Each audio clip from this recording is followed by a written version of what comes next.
अस्सलाम वालेकुम। उम्मीद करती हूँ आप सब खैरियत से होंगे और मैं भी बिल्कुल खैरियत से हूँ।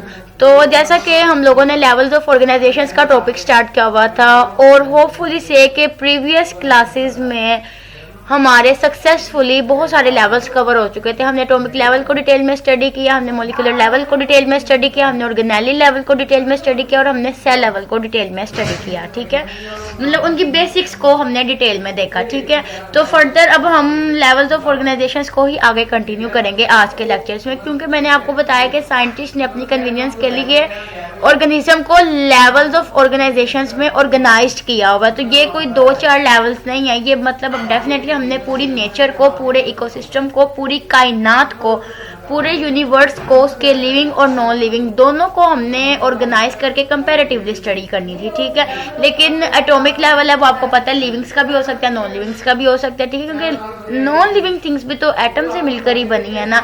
उसके अलावा मोलिक्यूलर लिविंग का भी हो सकता है, नॉन लिविंग का भी हो सकता है। ठीक है, लेकिन हम लोग हमेशा, क्योंकि हम बायोलॉजी पढ़ रहे हैं तो इसीलिए हम लोग हमेशा ज़्यादातर गुफ्तगू, ज़्यादातर बात सिर्फ लाइफ के अबाउट करते हैं। लाइफ मीन्स लिविंग ऑर्गेनिजम्स के अबाउट। ठीक है, और नॉन लिविंग्स का जिक्र या नॉन लिविंग्स की अहमियत सिर्फ इतनी सी होती है कि हम उसके सिग्निफिकेंस रेशो की बुनियाद पर उसको साथ लिमिटाइज करते हैं या उसको साथ क्वेश्चनाइज करते हैं या उसको साथ हम कंपैरेटिव स्टडी के लिए रखा हुआ है साथ के लिविंग ऑर्गेनिजम्स हैं तो हम उसको as a comparison we are better than non living things. तो how why we are better, how we are better, what is our composition, what is our system, what are our processes and वगैरह वगैरह। ठीक है, तो इसी भी आप पर तो बेसिकली हम लाइफ की बुनियाद पर लेवल्स को स्टडी करते हैं और डिफ्रेंशिएट करते हैं।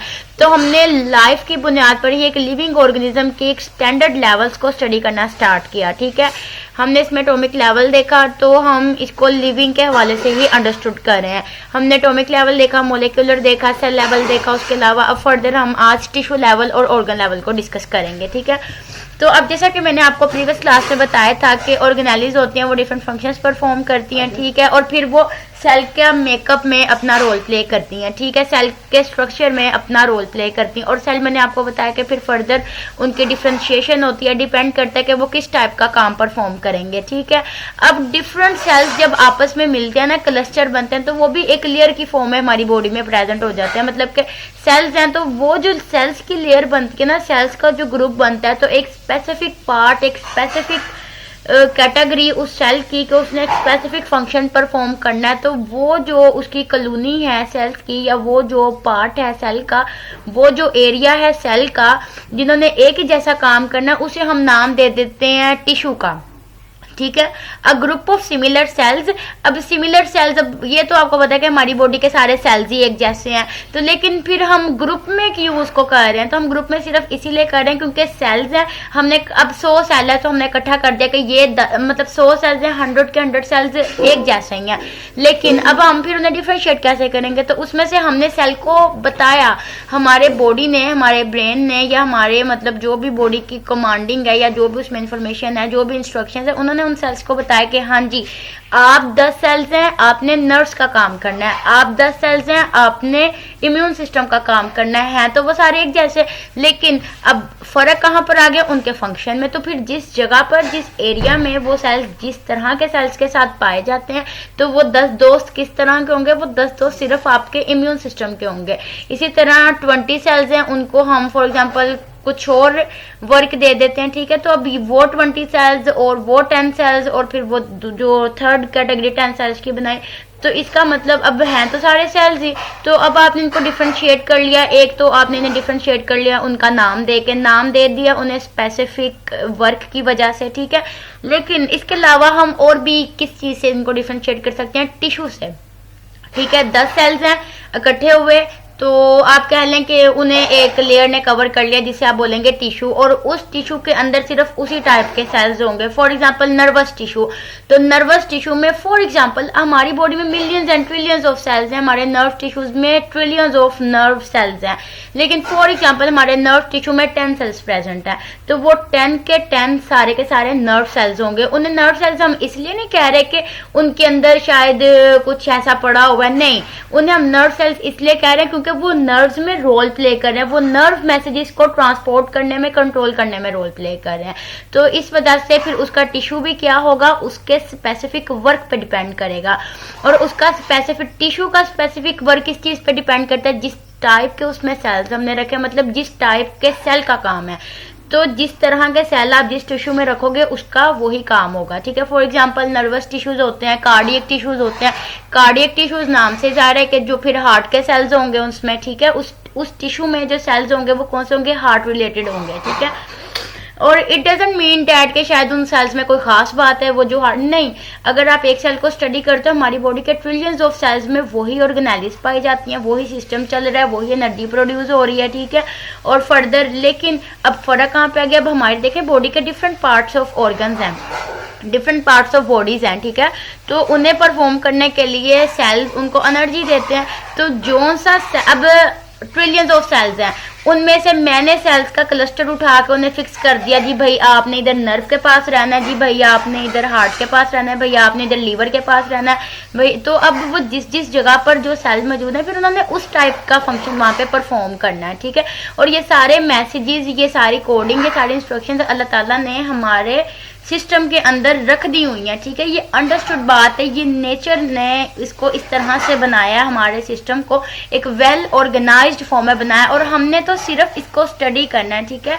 कुरान पाक का मैं आपको हवाला देती हूँ कि और तुम गौर फिक्र करो, ठीक है।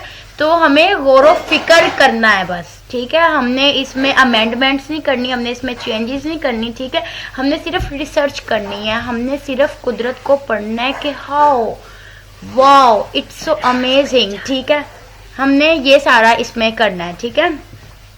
तो फर्दर अब हम बात कर लेते हैं। मैंने आपको बताया कि सेल का आपको पता चल गया कि सेल होता है, उसकी फिर स्पेसिफिक टाइप होती है जो कि उसके फंक्शन पे डिपेंड करती है, उसके कंपोजिशन पे डिपेंड नहीं करती, क्योंकि हर सेल की कंपोजिशन तो सेम है, ठीक है। उसमें सब में न्यूक्लियस है, सब में माइटोकॉन्ड्रिया है, सब में ग्लाइकोलाइसिस हो रही है, सब में क्रेब्स साइकिल चल रहा है, सब में सेलुलर रेस्पिरेशन हो रही है, लेकिन हम इसको डिफरेंशिएट करते हैं on the basis of its function, ठीक है।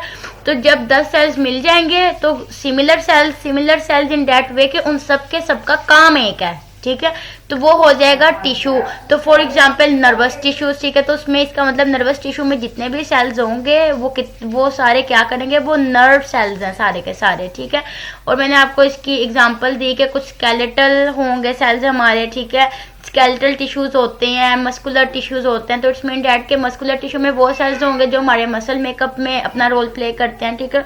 उसके अलावा कुछ इम्यूनल सेल्स होंगे, ठीक है, इम्यून टिश्यूज होते हैं हमारी बॉडी के, तो इम्यून टिश्यूज में जो सेल्स होंगे वो क्या होंगे, वो इम्यूनल सेल्स होंगे जो हमारी इम्यूनिटी में इन्वॉल्व होते हैं, ठीक है। अब मैंने आपको बताया कि ये डिपेंड करता है हमारे स्पेसिफिक ऑर्गन पे। तो मेरे ख्याल से आपको अब ये तीनों लेवल्स इजीली क्लियर हो गए होंगे। ऑर्गन का तो वैसे मुझे बताने की बिल्कुल ज़रूरत नहीं है, क्योंकि मैंने सेल और टिश्यू ही इतने अच्छे से आपको डिलीवर करने की कोशिश की है, लेकिन फिर भी मैं आपको बताती हूँ कि ऑर्गन हमारी बॉडी का कोई भी पार्ट है, वो क्या है, ऑर्गन है। हमारी बॉडी का कोई भी पार्ट है, अब हमारी बॉडी का कोई भी पार्ट है उसका एक स्पेसिफिक स्ट्रक्चर है। हमारे हाथ हैं, उनका एक स्पेसिफिक स्ट्रक्चर है, उसमें स्पेसिफिक टाइप के टिश्यूज हैं, उसमें स्पेसिफिक टाइप के सेल्स हैं, ठीक है। बाकी फर्दर उसमें ऑर्गेनेलिस वही हैं, मॉलिक्यूल्स वही हैं, प्रोसेसेस वही चल रहे हैं, ठीक है। तो हम आगे इंशाल्लाह डिटेल में डिस्कस करेंगे कि कौन कौन से प्रोसेसेस चल रहे हैं और क्या सारा सिस्टम होता है, ठीक है। लेकिन बेसिकली आपको ये क्लियर करना ज़रूरी है कि हमारे डिफरेंट बॉडी ऑर्गन्स हैं, उनकी डिफरेंट फंक्शनिंग है, उनका डिफरेंट स्ट्रक्चर है, ठीक है। फॉर एग्जाम्पल ब्रेन है, उसका काम कुछ और है, हैंड्स हैं, उनका काम कुछ और है, हमारे फीट्स हैं, उनका काम कुछ और है, ठीक है। हमारा नोज है, उसका काम कुछ और है, हमारी आईज है, उनका काम कुछ और है। तो behind the seen in organs के पीछे क्या चीज है, behind the scenes in organs के पीछे इन एरियाज में हमारे सेल्स हैं, हमारी आंख में सेल्स हैं जो कि आंख को कमांड कर रहे हैं उस तरीके से, और उसकी कमांडिंग उसको दे कौन रहा है, उसको ऑर्डर कौन दे रहा है, हमारा ब्रेन, ठीक है। तो ब्रेन हमारा एक कह लें कि फंक्शनल यूनिट है, एक कंट्रोल रूम है, एक कंट्रोल सिस्टम है, ठीक है। तो यहाँ से मैं ऑर्गन भी आपको clear, organ any structure of your body part, ठीक है। आपके बॉडी पार्ट का कोई भी स्ट्रक्चर जो नॉर्मली कंपोज्ड होता है। अब हमारा ये ऑर्गन है, इसके अंदर क्या है, इसमें टिश्यूज हैं, और फिर टिश्यूज में फर्दर क्या है, सेल्स हैं। तो जो सेल जिस तरह का काम कर रहा है उस सेल का वही नाम बन जाएगा, उसके ग्रुप का वही नाम बन जाएगा, और फिर जब वो तो हमारी बॉडी का वो पार्ट जहाँ पर नर्व सेल्स अपना फंक्शन परफॉर्म कर रहे हैं, अपना टास्क परफॉर्म कर रहे हैं, एक स्पेसिफिक फंक्शन परफॉर्म कर रहे हैं, तो जहाँ पर हमारी बॉडी के नर्व सेल्स हैं, ठीक है, तो वो क्लस्टर की फॉर्म में अपना फंक्शन परफॉर्म कर रहे हैं। तो उस जब चूंकि वो अब क्लस्टर की फॉर्म में मोर देन वन सेल वहाँ पे प्रेजेंट है, तो फिर हम उस एरिया को कहेंगे कि यहाँ पे एक टिश्यू प्रेजेंट है, उस टिश्यू के अंदर फर्दर नर्व सेल्स हैं जो अपना काम कर रहे हैं। तो फिर उस टिश्यू, अब एक टिश्यू ये है, एक टिश्यू साथ है, एक टिश्यू उसके साथ है, फिर अब सभी टिश्यूज हैं, फिर हमें कैसे पता चलेगा? तो फिर इट्स मीन डैट के जो नर्व सेल वाला टिश्यू है उसको हम कहेंगे कि this is a nerve tissue. इसी तरह अगर उसके साथ वाला भी नर्व सेल ही है और वो नर्व टिश्यू, तो हम मतलब उसकी रेंज बढ़ा देंगे कि ये वाले सारे के सारे क्या है, नर्व टिश्यूज हैं, सारे के सारे ये नर्व टिश्यूज हैं, ठीक है। लेकिन अगर उस सेल में जो क्लस्टर है वो हम उस क्लस्टर को नर्व सेल के बाद हम कहेंगे कि ये नर्व टिश्यू है। लेकिन अगर फॉर एग्जांपल उसके साथ नर्व सेल्स के साथ कोई और सेल है तो हम कहेंगे नर्व टिश्यू, साथ कार्डियक टिश्यू, साथ स्केलेटल टिश्यू, ठीक है। तो इस तरह से होता है। चूंकि मैंने आपको मेजरली एग्जांपल दिया नर्व सेल्स की, तो बिल्कुल इसको अंडरस्टैंड करने के लिए ये बिल्कुल बेस्ट तरीका है। हम इस तरह कह सकते हैं कि ये हमारे पास 10 सेल्स हैं। ये कौन से सेल्स हैं? ये क्या करते हैं? ये सेल्स करते हैं हमारा जो मैसेज है उसे ब्रेन तक लेके जाते हैं और उसके रिस्पॉन्स में फिर हमारी बॉडी वर्क करती है, ठीक है, रिस्पॉन्स शो करती है, उससे हमारी बॉडी को कुछ ना कुछ इफेक्ट होता है। तो वो सेल्स फिर क्या कर रहे हैं? मैसेज कर रहे हैं नर्व के फॉर्म्स में, ठीक है। तो वो सेल्स फिर क्या होंगे? यहाँ से डिटरमिन होगा कि वो सेल्स नर्व सेल्स हैं, ठीक है। अब जब 10 नर्व सेल्स एक ही जगह पे इकट्ठे हो गए हैं, मिलियंस ऑफ सेल्स बल्कि इकट्ठे हो गए हैं, तो फिर वो क्या बन जाएगा? Nerve tissue. और ये नर्वस टिश्यूज, अब ये सारे टिश्यूज और सेल्स मिलके कोऑर्डिनेशन बेसिकली किस ऑर्गन को चलाना चाह रहे हैं? ब्रेन को, ठीक है। तो इट्स मीन डैट के सेल कौन सा है? Nerve cells. टिश्यू कौन सा है? Nervous tissue. और ऑर्गन कौन सा वर्क करेगा? ब्रेन, ठीक है। इसी तरह फॉर एग्जांपल आपके कार्डियक सेल्स हैं, तो सेल्स कौन से हैं? कार्डियक। तो टिश्यू कौन सा होगा? Cardiac tissue. और फिर उसमें ऑर्गन कौन सा आएगा? कार्डियक की जो टर्म है वो रिलेट करती है हार्ट के साथ। तो फिर जैसे नर्व के साथ हमने ब्रेन को लीड किया, ठीक है, तो इस तरह जब हम अगर कार्डियक से, हमारी बॉडी में डिफरेंट टाइप्स ऑफ सेल्स हैं, तो मैंने सिर्फ एक सेल की एग्जांपल देके आपको कॉन्सेप्ट देने की कोशिश की है, ठीक है। और होपफुली से कि सक्सेसफुली आपके ये कॉन्सेप्ट बिल्कुल क्लियर हो गए होंगे अब तक, ठीक है। तो अगर मैं कार्डियक सेल की बात करूँ तो उसके टिश्यूज क्या होंगे? कार्डियक टिश्यूज, ठीक है। और कार्डियक टिश्यूज के बाद ऑर्गन कौन सा होगा? हार्ट, ठीक है। तो होपफुली से कि आपका सेल, टिश्यू और ऑर्गन, इनके बीच में डिफरेंस भी क्लियर हो गया होगा, इनकी फंक्शनिंग भी क्लियर हो गई होगी, और इनके स्ट्रक्चरल कंपोजिशन और इनका जो भी कंटेंट है, कंपोजिशन है, स्ट्रक्चर है, और फर्दर इनकी इंपॉर्टेंस क्या है, और ये किस तरह से आपस में रिलेट होकर काम करते हैं, हमारी बॉडी का एक सिस्टम बनाते हैं, ठीक है। पूरे ऑर्गेनिज्म के अंदर हमारे अंदर डिफरेंट ऑर्गेनिजम्स है ना, सॉरी, हमारे अंदर डिफरेंट ऑर्गन्स हैं, डिफरेंट ऑर्गेनिजम्स के डिफरेंट ऑर्गन्स हैं, ठीक है। एनिमल्स हैं, प्लांट्स हैं, कोई भी बैक्टीरिया है, या कोई भी रेप्टाइल्स हैं, एम्फीबियंस हैं, या कोई भी और लिविंग कैटेगरी है, तो वो सबके डिफरेंट ऑर्गन्स, और इस तरह से डिफरेंट ऑर्गेनिजम्स के डिफरेंट ऑर्गन्स हैं जो कि उनकी बनावट के लिहाज से, उनकी स्पीशी के लिहाज से फिर उस तरह से वर्क परफॉर्म करते हैं, ठीक है। फॉर एग्जांपल हमारे अंदर हाथ, पाँव, दिमाग, दिल इस तरह है, लेकिन अब हमारी 2 टांगे हैं, ठीक है, लेकिन कोई अदर एनिमल है उसकी 4 टांगे हैं, फिर उसकी डेफिनेटली 4 टांगों का पर्पस होगा। हमारी 2 टांगों का पर्पस, इस तरह उनकी 4 टांगों का पर्पस होगा। फिर उनकी 4 टांगों में सेल्स होंगे, उनकी 4 टांगों में कोई ना कोई टिश्यूज भी होंगे, ठीक है। तो बेसिकली ये कॉन्सेप्ट देने का मकसद यही है कि डिफरेंट ऑर्गन्स में, डिफरेंट ऑर्गेनिजम्स में डिफरेंट ऑर्गन्स होते हैं, और फिर डिफरेंट ऑर्गन्स में डिफरेंट टिश्यूज और डिफरेंट टाइप्स ऑफ सेल्स पाए जाते हैं, और ये सारे का सारा डिपेंड करता है उसकी फंक्शनिंग पे। जिस टाइप का सेल होगा उस टाइप का उसका टिश्यू होगा, और जिस टाइप का टिश्यू होगा फिर वो उस टाइप के ऑर्गन में पाया जाएगा, और वो ऑर्गन फिर आगे फर्दर उसी टाइप की फंक्शनिंग करेगा, ठीक है। और इसी के साथ हमारा आज का लेक्चर जो है वो वाइंड अप हो जाता है, और इंशाल्लाह हम नेक्स्ट क्लास में फर्दर लेवल्स को डिस्कस करेंगे। तो अभी तक हमने हाफ से ज़्यादा लेवल्स तकरीबन डिस्कस कर ही लिए हैं। अब हमने एक ऑर्गेनिज्म बना लिया है। एटॉमिक लेवल से हम लोग स्टार्ट हुए थे, उसके बाद उसका मोलिकुलर लेवल देखा, और उसके बाद हमने उसमें ऑर्गेनेलिस देखे, सेल लेवल देखा, टिश्यू लेवल देखा, अब ऑर्गन्स बन गए हैं, ठीक है। अब डेफिनेटली आपको आइडिया हो गया होगा कि नेक्स्ट स्टेप में मैं क्या बताऊँगी, नेक्स्ट लेवल में कि अभी ऑर्गन्स फिर आपस में किस तरह से अटैच होकर वर्किंग करेंगे, ठीक है। तो इंशाल्लाह हम नेक्स्ट क्लास में फर्दर इसको स्टडी करेंगे।